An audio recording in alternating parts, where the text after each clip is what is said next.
네, 감사드립니다. 저희 출애굽기 14장 19절에서 31절 말씀 가지고 생명의 길로 인도하심이라는 제목으로 함께 말씀의 인사를 나누고자 합니다. 지난주 보셨던 말씀, 6월절 절기를 하나님께서 제정하여 주시고 이스라엘은 탈출을 하였고 이제 오늘에 당도하게 됩니다. 오늘 본문 내용은 이스라엘이 홍해를 건너게 되는 장면입니다. 성경의 여러 장면 중에서 아마도 매우 가장 익사이팅한 부분이 아닐까 생각해 봅니다.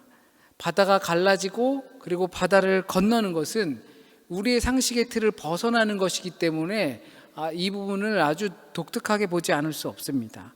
그래서 많은 고고학자들은 근거 자료가 될 만한 것, 이 성경의 내용이 진실이라는 것을 밝히고자 하는 증거들을 찾고자 많이 노력합니다. 천문학자들은 달의 변화를 주시하기도 하고요. 또는 고고학자들은 그 바닷속에 빠져있는 수레바퀴 이런 것들을 발견하곤 합니다. 그러나 또 그에 반해서 이것들은 시대가 계산을 해봐도 시대가 안 맞는다라고 하는 이야기들도 있습니다. 그러니까 한마디로 복잡한 이야기죠. 게다가 우리의 이 출애굽기 내용부터는 요셉의 때라든지 출애굽기의 때의 내용들은 성경의 역사, 이스라엘의 역사 말고 그 동시대의 역사들을 살펴보면서 얼추 이 역사를 추적할 수 있기 때문에 그 내용은 더 복잡해지는 것입니다. 비교할 역사가 없거나 그러면 그냥 이걸로 대체를 하면 되는데 비교할 역사들이 있다 보니까 서로 역사를 비교하면서 맞추어서 연대도 맞추고 그러할 법한 이야기라는 것을 발견하게 되는 것이죠. 이러한 노력들은 성경의 내용이 사실이고 그러므로 하나님은 살아계시다라는 것을 증명하고 싶어 하는 것입니다. 그렇기 때문에 이러한 연구들은 매우 중요한 연구가 되겠죠. 그러나 전에도 말씀을 드렸듯이 이 성경의 언어는 고백의 언어입니다. 그 고백들을 바탕으로 기록되어진 것을 잊어서는 안 됩니다. 우리가 자칫 잘못하면 실증에 빠져버리게 됩니다. 증거주의로 빠져버리게 되는 것입니다. 눈에 보이는 것이 있어야지 믿는다는 것이 되겠지요. 그것을 보통 우리는 유물론을 기본적으로 바탕으로 합니다. 유물론은 물질 외에 다른 것은 아니다라고 생각하는 것이거든요. 그러나 신앙은 물질 외에 다른 것이 있다라는 것을 믿는 것이 신앙이기 때문입니다. 사실 그러한 증거들을 내세우거나 이렇게 하면 정말 혹하기도 합니다. 들을 법도 하고 이것을 하다 보면 내 신앙이 뭔가 이렇게 손에 잡히는 듯한 느낌을 받게 됩니다. 그러는 순간 손에 잡히면 물질이죠. 신앙이라는 것이 손에 잡힌다면 그것은 물질이 되어버리는 것입니다. 아내와 저의 사랑이 손에 딱 잡힌다. 그리고 가족 간의 어떤 연대감이 손에 딱 잡힌다. 그러면 그 손에 딱 잡히는 것이 무엇인가 보면은 이거 신뢰할 수 있는 무언가거든요. 그 신뢰할 수 있는 무언가는 손에 잡히는 것들이 없어요. 우리는 믿음이라는 것은 신용대출이 아니라고 제가 여러 번 말씀을 드렸어요. 제가 장로님께 만약에 돈을 빌린다, 10,000유로만 빌려주세요. 통장에 있는 거 빼서 저 10,000유로만 주세요. 그러면 저를 뭘 보고 믿느냐? 신용대출, 제가 가지고 있는 자산이 한 10,000유로는 안 돼도 한 8,000유로 정도를 하면 내가 2,000유로 정도는 손해보더라도 담보를 잡아서 빌려줄 수 있겠구나 라는 것은 신용대출이에요. 그러나 우리가 믿음을 그런 식으로 생각하게 되면 신용대출이지 그것은 믿음이 될 수가 없습니다. 이 신앙의 성서는 그들의 하나님 고백을 기록된 언어예요. 우리도 그것을 믿는 것이에요. 눈으로 봐야지만 믿는 것이 아니에요. 다만 여기서 우리가 집중하는 것은 하나님께서 이스라엘을 구원하시는 방법입니다. 하나님께서 어떻게 그들을 구원하시는가, 그리고 어떻게 건져내시는가, 그리고 왜 그리로 끌고 가시는가, 그리고 거기로 끌고 가셔서 그들에게 무엇을 원하시는가, 우리가 성경을 통해서 그거를 알고 싶어 하는 것이에요. 이 내용이 있으니까 이 사실이 진짜다 아니다를 확인하는 것도 너무나 중요하지만, 그러면 정말 믿을 것 같지만 그보다 더 큰 신앙의 본 바탕은 하나님께서 우리를 왜 거기로 가게 하시고 거기서 어떻게 구원하시고 그리고 구원하신 다음에 우리에게 원하시는 바가 무엇인가, 그것을 깨달는 것입니다. 이렇게 탈출을 하는 이스라엘은 오늘 본문에서 보는 것처럼 바다 앞에 당도하고 이곳에서 진영을 폈습니다. 그래서 이스라엘은 모세와 그 하나님을 원망했습니다. 뒤에서는 이집트 군사들이 병거를 끌고 쫓아오고 앞에는 바다가 가로막혀 있습니다.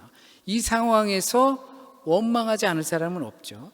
원망한다고 해서 믿음이 없다라고 할 수도 있겠지만 그 상황에서 원망하지 않을 사람은 없다는 것도 우리는 분명히 알아야 합니다. 그 원망의 순간들을 넘어서게 되는 것이 믿음이라는 거죠. 그러나 이 모든 과정에서 하나님께서 그들을 구원하시기 위한 과정 중에 있다는 것을 분명히 아셔야 합니다. 이스라엘을 생명으로 인도하시기 위해서, 죽게 내버려 두는 것이 아니라 생명으로 인도하시기 위해서 이 모든 일이 있어진 것이라는 겁니다. 그것을 깨달을 수 있는 부분들이 이 본문 중에 있는데요, 그것이 파라오의 마음을 하나님께서 완악하게 하셨다라는 내용입니다. 10가지의 재앙들을 하나님께서 보내줄 때에도 그 성경에서 기록하기를 하나님께서 파라오의 마음을 완악하게 하셨다라고 기록하고 있습니다. 그러니까 이것은 하나님께서 이 일을 꾸미셨다라는 내용입니다. 바다로 끌고 온 것도 하나님이시고, 파라오가 마음이 변해서 내 장자가 죽었으니까 열불나는데 이거 쫓아가서 이것들 그냥 내버려 두면 안 되고 다 죽여버려야겠다라는 마음을 주게 하신 것, 그것도 하나님께서 만드셨다라는 겁니다. 왜냐하면 하나님께서 구원의 길을 보여주시고 그리고 그것을 보여주기 위해 끌고 오셨다는 것을 알게 하기 위한 것입니다. 오늘 본문의 첫 장면에서도 제일 먼저 서술하고 있는 것은 구름 기둥에 관한 것입니다. 우리는 이제 구름 기둥이 뒤로 갔다라고 표현되어 있죠. 그래서 소위 구름 기둥, 불 기둥이라고 하는 것은 광야에서 지낼 때 하나님의 인도하심과 임재를 뜻합니다. 그래서 그 기둥이 앞서서 가는 거예요. 그러면 모세도 자기 마음대로, 내가 이 미디안 광야를 잘 알아요, 이집트도 내가 잘 알아요, 그렇다고 내 마음대로 갈 수는 없습니다. 더 짧은 길이 있었음에도 불구하고, 그리고 바다를 건너야 된다면 얕은 바다가 있었음에도 불구하고 그 기둥을 보고서 따라가야 했기 때문입니다. 시급하게 탈출해서 나온 자들이 아무리 급하다고 해도 아무데로나 갈 수 있는 것이 아니라 구름 기둥과 불 기둥을 따라가야 하는 것입니다. 하나님의 인도를 따라가야 한다는 것입니다. 만약에 건물이나 기차나 비행기에서 위급한 상황이 벌어졌어요. 그러면 그 위급한 상황이 벌어졌을 때 매뉴얼이 있습니다. 어떻게 대처한다라는 매뉴얼이 있는 것이죠. 집에서 불이 나도, 식당에서 불이 나도, 유치원에서도 불이 나도 먼저 고개를 숙이고 젖은 수건이나 이런 것들을 준비해서 입 같은 것을 가리고, 그리고 낮은 자세로 지나가게끔 하는 그리고 우왕좌왕하지 말고 한 줄로 잘 나가게끔 하는 그러한 것들이 순서가 정해져 있지요.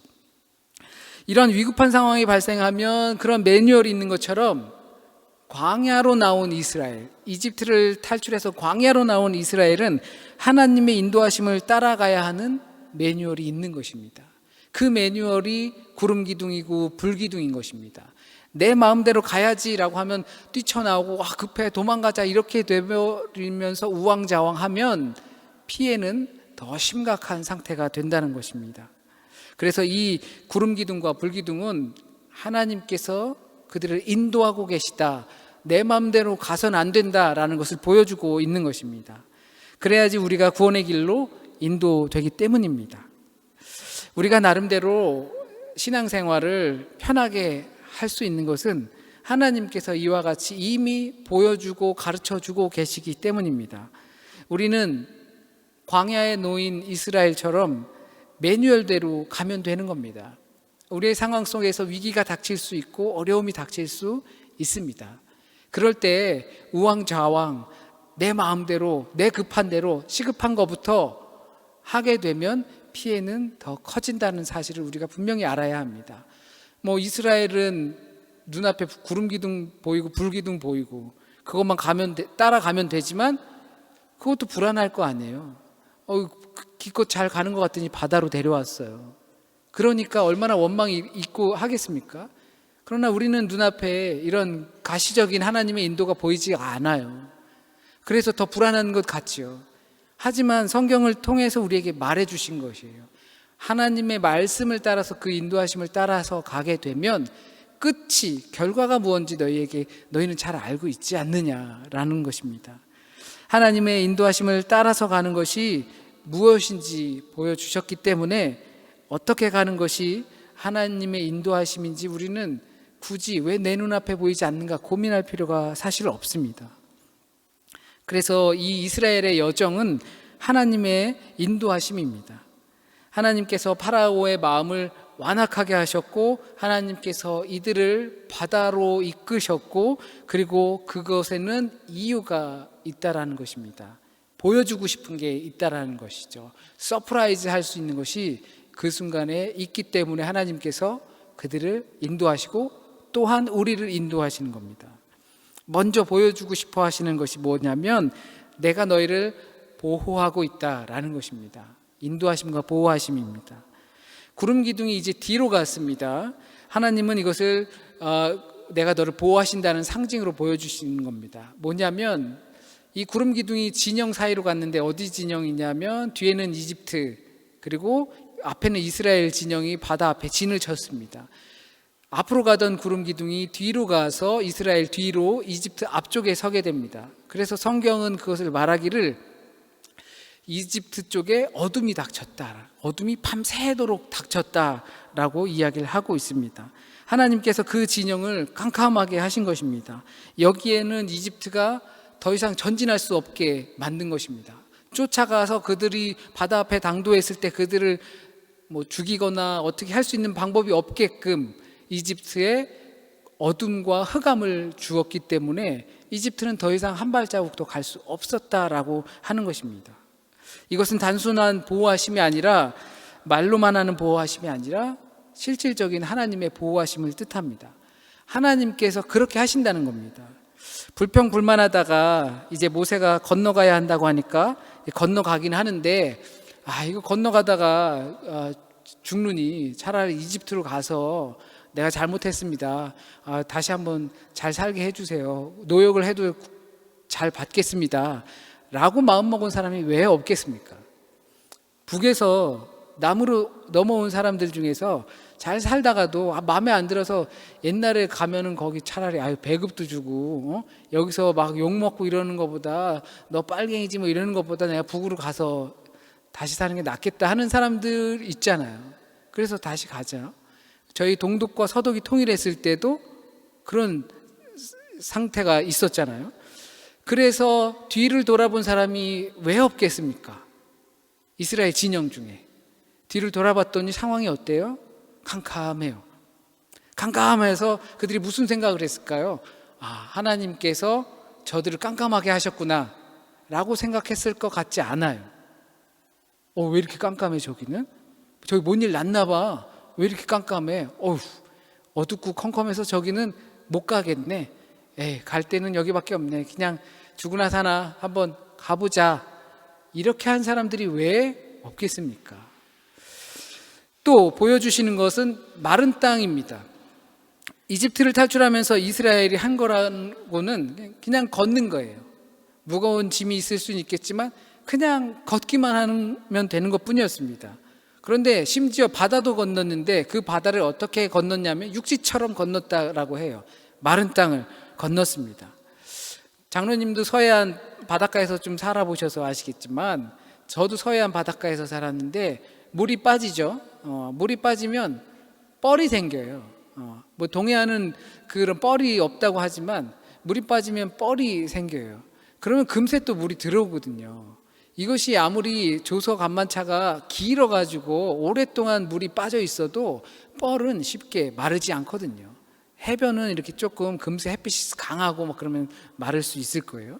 그런데 이들이 그 뻘을 건넌 것이 아니라 마른 땅을 건넜다라고, 육지처럼 건넜다라고 성경은 말하고 있어요. 그리고 바다가 벽이 되었다라고 성경에서 표현하고 있죠. 근데 이런 성화들을 이렇게 보게 되면 바로 이스라엘 진영 바로 옆에 바다가 막 있어요. 그러면 막 물고기들도 있을 거 아니에요. 그 물고기들이 막 튀어나오다가도 말고 아니면 튀어나오기도 하고 막 그럴 것 아니에요. 그런데 저는 이 바다의 벽이 되었다라는 것은 하나님께서 벽으로 바다를 막으셨다라는 표현이라고 봅니다. 그러니까 우리 눈앞에 보이는 바다벽이 이렇게 있는 것이 아니라 저 멀리 바다가 보이긴 하는 거예요. 그러나 그 바다가 오질 않는 거예요. 그 길을 건너는 사람들은 무슨 마음이겠어요? 야, 저기 바다가 보인다. 밀물 썰물 때도 물이 저기 좀 보이는데 빨리 나가야겠는데 하는 마음이 드는 것처럼 바다가 들어오는 것 같아. 우리 빨리 가자. 라는 생각이 들 정도의 바다벽이라고 생각을 합니다. 뒤를 돌아보았을 때 저 이집트 진영은 왜 이렇게 깜깜해? 어두워? 뭔 일이야? 라고 생각했던 것처럼 그렇게 바다의 벽이 보였을 거라는 것이죠.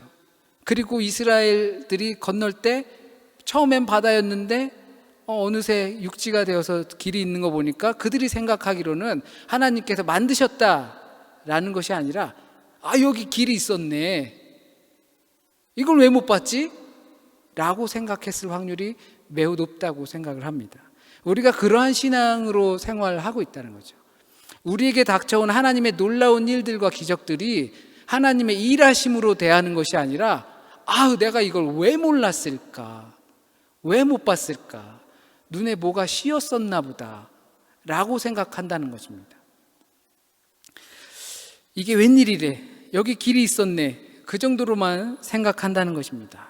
그것은 우리가 아무런 감흥 없이 기적의 길을 걷고 있다는 이야기가 됩니다. 숨을 편하게 쉬는 것, 이런 것이 별것 아닌 것처럼 여긴다는 것입니다. 하루아침에 눈을 뜨게 되는 것이 아무런 그렇게 중요하지 않게 생각하는 것입니다. 하나님의 인도와 보호하심이 없었으면 그럴 일이 없는데 그것을 다 보지 못하고 다 깨닫지 못하는 것입니다. 사람들은 다 그렇습니다. 하나님의 세계는 우리 눈앞에 보이는 세계로만 생각하는 것입니다. 그 눈앞에 보이지 않는 감춰진 세계들이 하나님께서 막 이렇게 시뮬레이션으로 막 돌려본 세계들이 얼마나 많을 텐데 그것들은 우리는 보이지 않는 것입니다. 제가 어제 벌에쏘였습니다. 벌에쏘에서 손이 퉁퉁 부었어요. 그래서 이제 손을 잘 못 움직이고 그리고 이제 자전거를 잘 못하게 됐어요.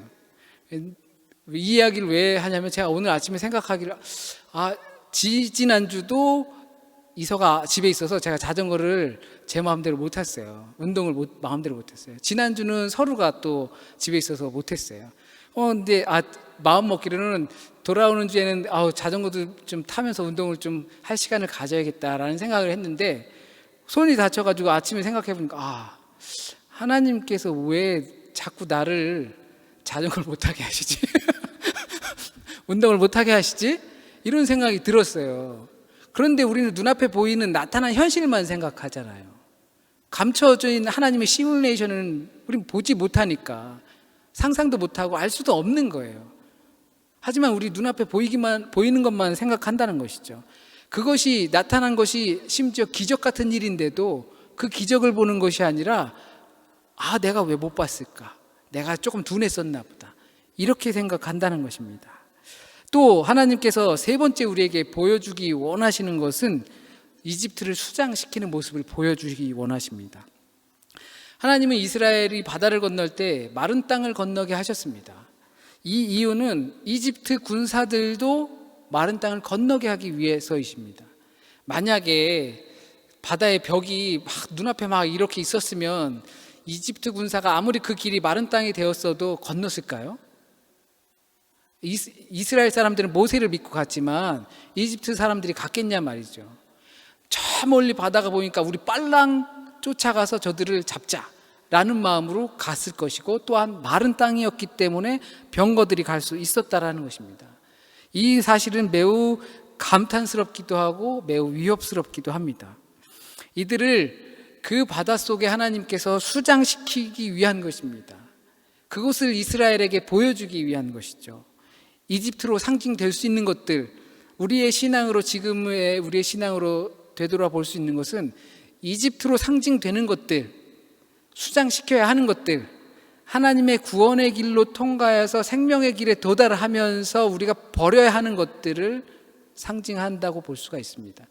이스라엘은 바다를 건너는 그런 경험과 이집트가 수장되는 것을 보았다면 우리가 지금 살아갈 때 하나님께서 우리의 삶을 구원으로 인도해 주시는데, 그러면 우리가 그 생명의 길로 들어갔을 때 수장시켜야 할 것들은 무엇이냐라는 것이죠. 우리를 노예로 만들고 우리를 자유롭게 하지 못하고 우리를 평화롭게 하지 못하는 것들, 그것들을 수장시켜야 한다는 것입니다. 우리가 신으로 섬기는 것들을 하나님께서는 그 생명의 길로 건너갈 때 물리치길 원하십니다.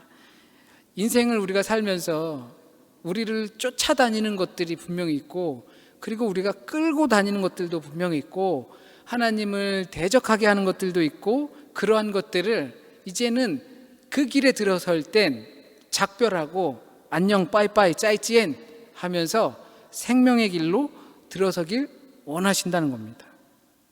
죄의 습관, 죄의 지배를 우리는 죽여야 하는 것입니다. 수장시켜야 하는 것입니다. 구원의 길에, 생명의 길에 들어선 자들은 그것들을 수장시켜야 합니다. 솔직히 내가 얼마나 무슨 큰 죄를 졌어 라고 생각하는 경우가 정말 다반사입니다. 저도 그렇습니다. 그러나 하나님의 말씀을 외면하거나 하나님이 두 번째 되게 한다거나 그렇게 하는 선택들, 그것들이 죄이고 죄의 습관인 것입니다. 그것들을 하나님께서는 수장시키고 넘겨주기를 원하십니다. 우리가 마른 땅을 걷는 것은 그냥 이제 수고했으니까 잘 살아라 라고 하고 건너게 하신 것이 아닙니다.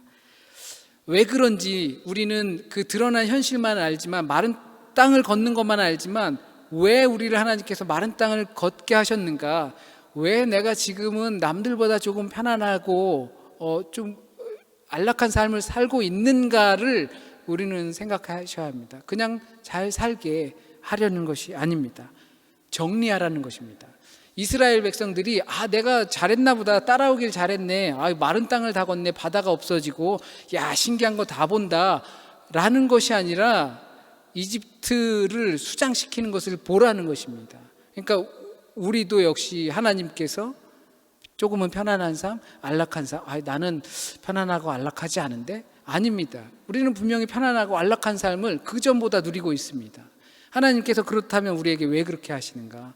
죄의 것들, 죄의 습관들을 수장시키라고 하시는 것입니다. 이스라엘이 잘해서 마른 땅을 건너는 거 아닙니다. 보여주시는 것입니다.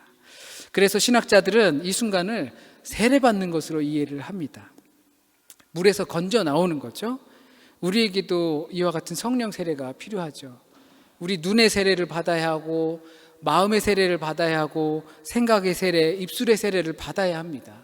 거기에서 눈과 입술과 생각과 몸짓과 거기서부터 죄와 죄의 습관들을 끊어내야 하는 것입니다. 우리가 신앙인으로 살아간다고 말을 하지만 하나님께서 우리 인생에 그런 홍해를 주시는 이유는 우리를 그 죽음과 억압의 힘으로부터 끊어버리게 하시기 위함입니다. 그것들은 홍해를 함께 건너선 안 되기 때문입니다. 그것들을 달고는 계속 살 수 없기 때문입니다. 그래서 하나님은 우리의 그러한 과거 흔적들을 다 싸워서 수장시키길 원하십니다. 우리를 하나님의 백성으로 만들기 위해서 새 길을 보여주기 위해서 우리를 홍해로 인도하신 것입니다. 블레셋 방향으로 갔었다면 어쩌면 과거의 흔적들, 이집트 사람들, 노예의 흔적들을 잘라낼 기회가 없었을 것입니다. 어둠의 습성들에게 여기 나의 주, 나의 하나님이 나의 대장 되신다라는 것을 쉽게 말할 수 없었을 것입니다. 우리가 너무나 잘 알다시피 그렇게 수장된 모습을 지켜보고 광야로 간 하나님을 믿고 모세의 인도를 믿었던 그 이스라엘 백성들은 이보다 더 많은 상태에서 하나님을 원망하고 또 심지어 다른 신을 섬기면서 살아갔습니다. 쉽게 끊기지 않는다라는 것입니다. 세례를 받고 내가 한 번의 은혜를 받고 이런 것으로 쉽게 그 죄와 죄의 습관은 우리가 그냥 떨쳐버릴 수 없다라는 것입니다. 뭐 담배 한 번에 끊고 나는 술을 끊고, 이거 아닙니다. 이거 아니고, 갑상선 호르몬에 제가 문제가 있으면서 처음에는 심하니까 약을 먹고, 그리고 나서 이제 운동도 하고 음식도 조금 조절해서 먹고 하니까 한 1년쯤 지나니까 수치가 좀 괜찮아졌어요. 그러면서 약을 끊고 운동하니까 또 수치가 안 좋아지더라고요. 그러기를 계속 반복하면서 생각해 보니까 제가 수치가 언제 거의 정상이 됐고 있어봤자 살짝의 차이밖에 없는 그걸 느꼈냐 하면 5년에서 6년이 걸린 것 같아요. 보통 암도 수술하고 나면 5년 정도 지나서 큰 문제 없으면 이거 완치됐다라고 하잖아요. 우리의 신체적인 작은 부분 하나도 완치하고 어떤 그 수준에 도달했을 때 한 5년, 6년이 걸리는데, 우리가 영적인 것, 그 영적인 싸움, 하나님의 생명의 길로 가는데 있어서는 안 될 것들을 버리는 게 순식간에 될 리가 만무합니다. 끝까지 붙잡고 우리가 하나님 곁에 갈 때까지 끝까지 붙잡고 싸워야 하는 것이죠. 그냥 시간 질질 끌면서 싸우는 것이 아니라 우리의 시간과 생각이 얼마나 많은 곳에 노출되어 있어요. 그것들 가운데에서 하나님의 구원의 길에 내가 가기 위한 삶을 살아야지라는 생각이 얼마나 차지하고 있느냐라는 것입니다. 그것이 다른 곳으로 다 지배되어 있는데 우리가 어떻게 그러한 싸움을 쉽게 하겠습니까? 이게 단순간에도 되지 않고 쉽게도 되지 않고, 우리의 소위 말하는 신앙과 우리의 생명을 걸고 해야 하는 싸움이라는 것은 너무나 저와 여러분이 분명히 잘 아는 사실입니다. 하지만 단번에 되지 않다 보니까 우리는 계속 뒤죽 이렇게 엎치락 뒤치락 하게 되는 것이죠. 우리의 생각 속에 그러한 세례를 받으시길 진심으로 바랍니다. 본문 마지막을 보니까 이집트 군대가 죽은 것을 보고 이들이 하나님을 경외하고 모세를 믿었다라고 기록합니다. 물론 이것은 온전한 믿음은 아닙니다. 잘못하면 우리도 이렇게 죽을 수가 있겠구나 라는 두려움에서 오는 믿음입니다. 물론 이 두려움도 우리에게 하나님을 경외하는 것이기 때문에 믿음이라고 볼 수가 있습니다. 우리가 어떤 상황이나 어떤 고난이나 시련이나 두려움이 우리 앞에 닥쳤을 때, 홍해와 같은 것이 닥쳤을 때 당연히 원망할 수 있습니다. 하지만 그 모든 상황 가운데 분명한 것은 두려움이 있을 때 믿음도 가까이 그 자리에 있다라는 것입니다. 믿음을 갖게 될 수 있는 기회라는 것을 우리가 분명히 알길 바랍니다. 하나님을 믿기 위한 시기가 된다는 것입니다. 시뮬레이션 돼서 왜 이런 사건이 나타났는지 우리는 다 헤아릴 수 없지만, 중요한 것은 하나님께서 우리를 구원하시고 생명의 길로 인도하시고, 그리고 죄의 것들을 끊고 하나님의 인도하심 가운데서 가길 바라는 기회라는 것을 우리가 꼭 인지하시길 바랍니다. 왜냐하면 이것이 우리의 생명이기 때문입니다. 기도드리겠습니다.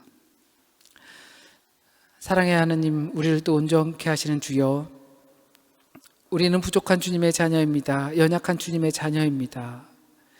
죄를 지으면서 죄의 습관들에 쌓여 있으면서 그냥 이렇게 내가 연약한 것 때문이라고 핑계를 대는 부족한 주님의 자녀들입니다.